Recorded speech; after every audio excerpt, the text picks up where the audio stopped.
Welcome to the Ingress Insights podcast, hosted by Pokemon Trainer Jay. Ingress Insights is a podcast about the Niantic game Ingress. Listen each week for the latest news, updates and rumours. Let us know your thoughts by leaving a voice message or emailing us at the links in the show notes.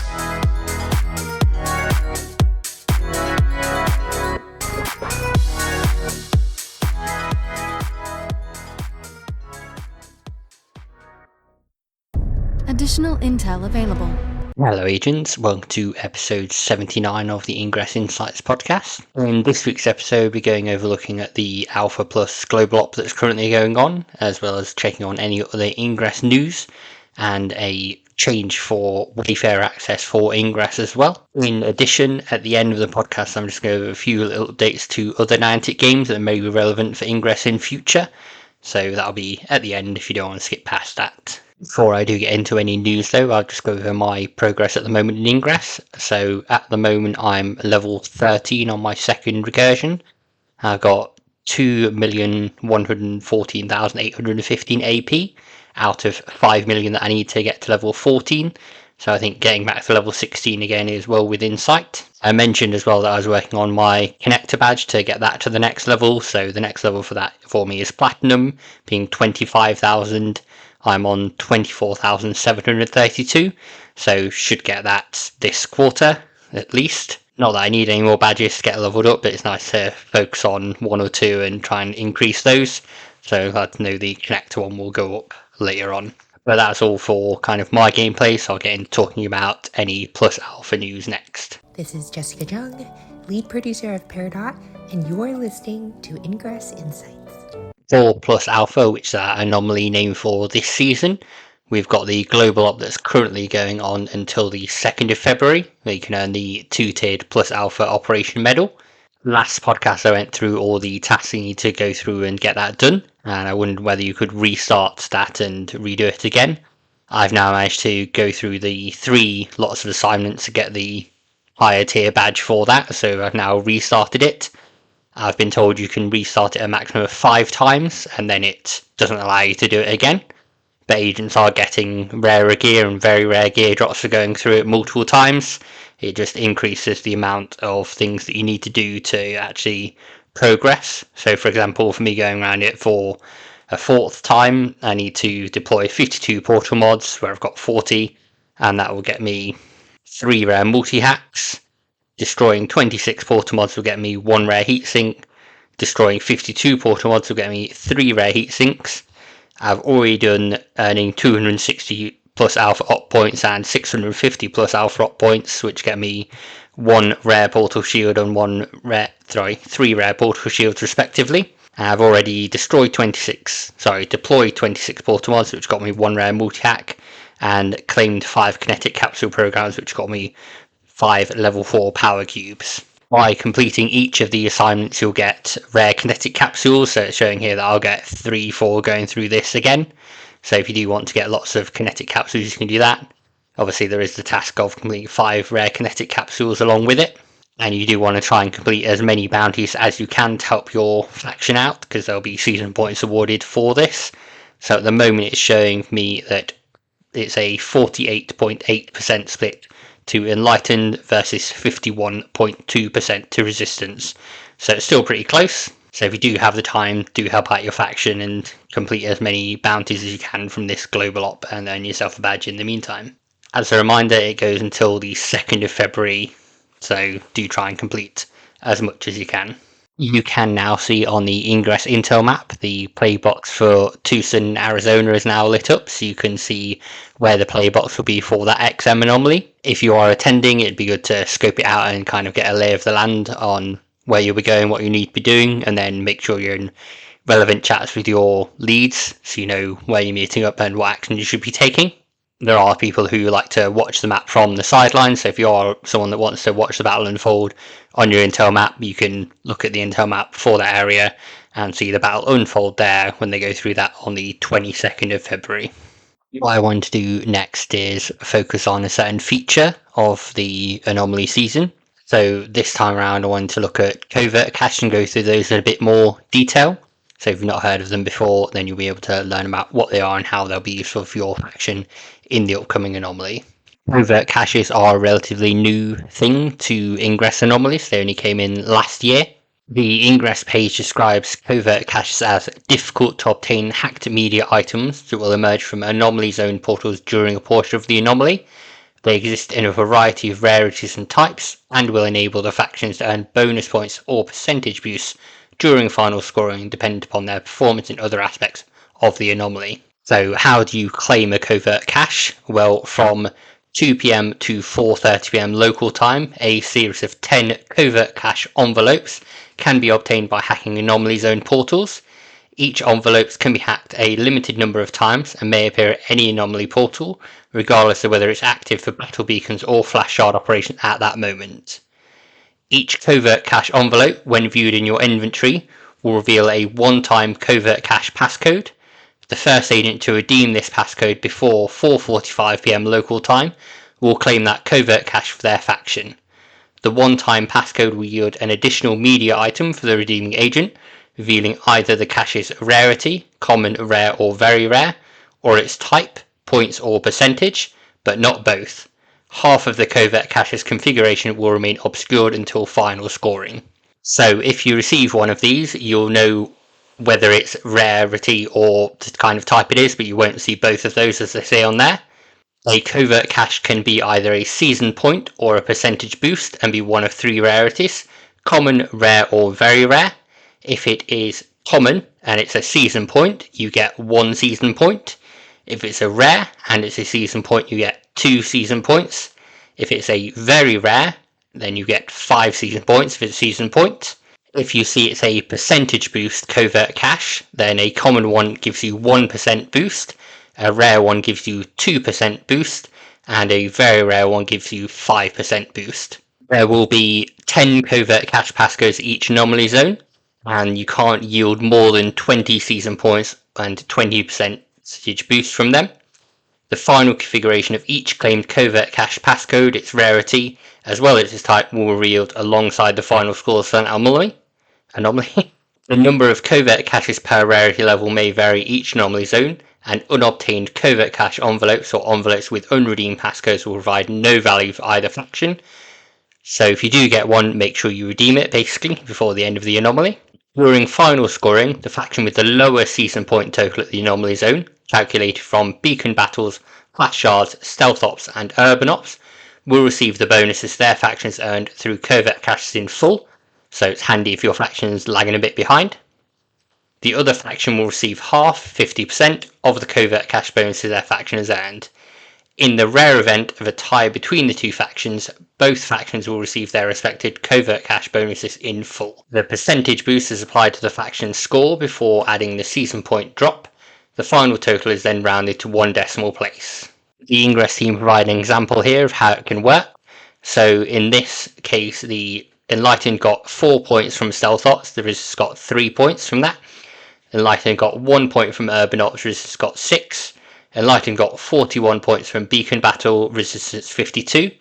Enlightened got 55 from Flash Shards, 38 for Resistance Flash Shards. So that means before the covert caches, Enlightened have 101 points and Resistance have 99 points. Adding in the covert caches that have been claimed there, Enlightened pick up 2 common percent boosts and 1 very rare point drop. Resistance pick up 2 rare percent boosts and 2 common point drops. So that means then the total scores end up being 104.5 points to Enlightened and 105 points to Resistance. So even though Resistance were lagging behind in total points, they won it overall from getting the covert caches. So they are very handy and useful to have. Once the Anomaly ends, a list of covert cache envelopes will be published on the Ingress website, so you'll be able to see there if any of them did get hacked. As I mentioned, these are a new thing, so they're not immediately obvious if you've not attended Anomaly before, or if you've not attended one for a little while. Basically, if you do receive one, make sure you redeem it to earn points for your faction, whether it's 50% of the points because you're already ahead, or 100% of the points because you're lagging behind a bit. It's still all worth redeeming, so make sure you do pick them up and redeem them. In addition, I'll mention there is the website ingress.plus, where they catalogue all the media that comes from any kind of hacked item, so they would appreciate them being uploaded to their website if you do manage to hack one, and noting where you got it from.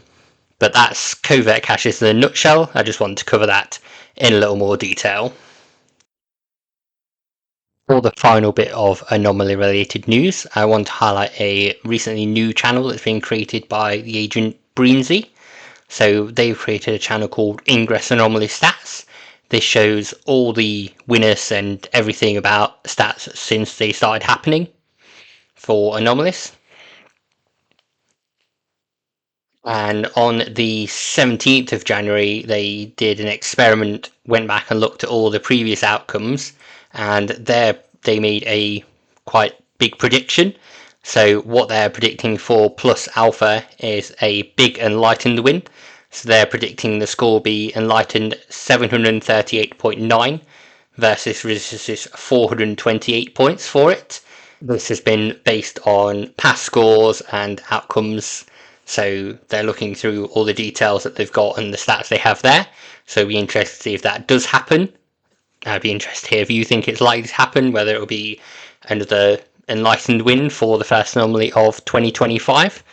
I'll link to the Ingress Anomaly Stats channel, and you can read through the spreadsheet on there and look back on the previous histories. I might reference it myself and go back over some previous anomalies too in future. That's all the Plus Alpha news that there is, so I'm going to move in and just cover general Ingress news, and I'll get into Wayfair news after that. What's up? This is Smooth Guy O, and you listen to the Ingress Insight podcast. First up, we have an update regarding the Lunar New Year event for Ingress this year. So it's the Year of the Snake this time round. On the 22nd of January, they posted up a post saying, "Slither into prosperity with Ingress Year of the Snake." Agents, the Lunar New Year is upon us, and with it comes the Year of the Snake.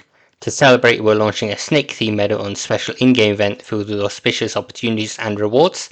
The snake-themed Lunar New Year 2025 medal will be available for purchase for 7,000 CMU, starting Tuesday 28th of January 4pm UTC until Monday 3rd of February 4pm UTC.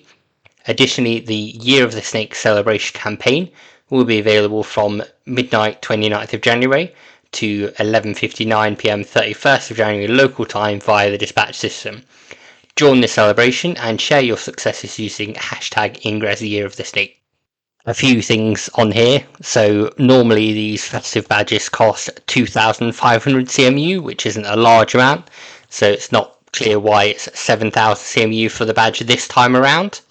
And the campaign has been launched, so we didn't have one previous years. You can see on the Intel map events icon that it says it focuses on glyphing and recharging, so I'll be interested to see what happens in that and what rewards there actually are based on that. In addition to this, the Ingress team posted on Telegram that by popular demand, the Lunar New Year 2024 Year of Dragon medal will return to the Ingress in-app store for a limited time. So that's available from January the 25th, 4pm UTC to January 28th, 4pm UTC. So it should be available as you're listening to this podcast. However, it's available only to core subscribers who've not yet acquired the medal. So if you don't subscribe to core, you won't see it in your store. Similarly, if you already got the medal last year, you won't see it in your store either. Presumably, it will be 2,500 CMU because that was what it was last time. But with the new one going up to 7,000, it's unclear whether it actually will be. But there are those two medals to get this month that you can pick up from the store. The Lunar New Year event kind of finishes out January for us for Ingress events, so I want to look ahead at February now as well. On the 1st of February, it's the first Saturday of the month, so it's first Saturday. You can follow the link on Ingress page to register through Fev Games for that and see where events happen in your area to earn a tick on the first Saturday medal. On the 9th of February, it's second Sunday, so that takes place from 12am to 11:59pm local time. And if you complete the second Sunday campaign, any one of the 4 tasks, that will increase your second Sunday medal by 1 count. So that can be things like scans and machina. I'll cover second Sunday again in more detail as we get closer to that date, just so it's been a bit of a refresher for people. Then the 15th of February brings us the XM Anomaly in Yokosuka, Kanagawa, Japan. And at the same time that's happening, there'll be a bounty blitz for the AMER region, so the America regions. Then the following weekend on the 22nd of February, the XM Anomaly is happening in Tucson, Arizona in the USA. And then at the same time that's happening, there'll be a bounty blitz for the EMEA region, so they can help out their faction there. And that's what we've got for February. Is a pretty short month. There's nothing happening after the 22nd of February for Ingress that's been announced as yet. But I did just want to look ahead and see what we had coming up, seeing as this will be the last podcast for January. That's all of the Ingress related news for this podcast. So I'm going to move in now and discuss some Wayfarer news. And I said some couple of other games I want to cover as well.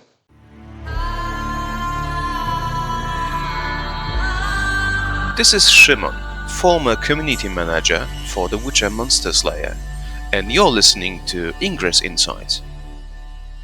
On the 23rd of January, Niantic Tintino shared quite an important thing for Ingress agents who do Wayfarer.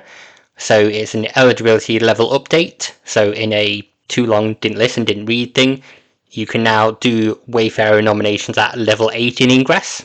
I will read through Niantic Tintino's post. So they say, "Hello Explorers, as some of you may notice, there's been a change in the level requirement for Ingress agents to participate in Niantic Wayfarer. We're thrilled to announce the agent level required for Wayfarer participation is now level 8 for edit and nominations.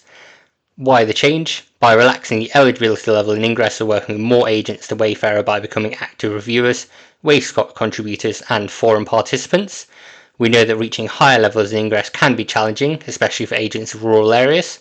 By relaxing the eligibility requirements, we're empowering more agents, level 8 or higher, to contribute to the game and help build a more vibrant and engaging experience for everyone, regardless if they live in a major city or small rural communities." And they do add on, "What about Pokemon Go? We're excited to share that we're actively working with the Pokemon Go team to bring this beneficial change to their community soon. We can't wait to see the incredible place you'll discover and nominate." And they provide a link to the discussion thread as well. So like I said, in short, if you're level 8 or above, you can now nominate portals in Ingress, or wayspots that may become portals. Previously this was level 10, I think when I started it may have been level 12, so it's the first time it's come down in absolutely ages. I know Pokemon Go's theirs came down from 40 to 38 to 37, so I don't know what I'm expecting the new level to be when they does drop and when that will happen for Pokemon Go. I think it's a nice change. I know a few agents that are level 8, level 9 have been plodding away in smaller areas and not been able to quite level up. So they'll appreciate that they can nominate some things, get themselves some more portals that will help them level up. But yes, if you know anyone that's level 8 or 9 and they've not quite got there yet, you can now tell them they can start nominating new wayspots and start getting more portals around them. And just a reminder that the Wayfarer Ambassador applications are still open. They're open until January the 26th, 2025 at 11:59 p.m. PST. So if you're listening to this, I'd advise you to apply today if you've not already, because it'd probably be likely to cut off later today. I'll provide the link again in the show notes if you are thinking about applying. Feel free to ask any questions. I can try and answer them the best I can. And then finally, before I wrap up on that, I just want to look at the Wayfarer ambassadors that will be leaving this time around. So that'd be the second cohort of Wayfarer ambassadors. So these Wayfarer ambassadors were appointed back in March 2023. So I'm just going to run through the list, and these are the ones that will be obviously transitioning off, similar to what Cohort 1 did, as Cohort 4 comes into it. We've now been through 4 iterations of the Wayfarer Ambassador program. So you have Sea Princess HNB, Rolly, Kawin 240, A's Ferrandis, Pokemon Train J, myself, I Frankmans, Xeno, Tinny, Ellie Just Trying, Topu, One Chino, and Luke All Stars. So I just wanted to run through, you've probably heard them on various things like the Wayspots podcast or other podcasts people have been on and talked about on there. But as I said, I just wanted to quickly run through the list on there. I'll probably go through things in more detail, see if I can speak to them about their experience. I'm sure that the Wayspots have them all on and discuss it with them. But then that's about it for Wayfarer related news, so I just want to cover a few other little game bits here and there next. Hi, this is HP Bulola, and you're listening to the Ingress Insights podcast.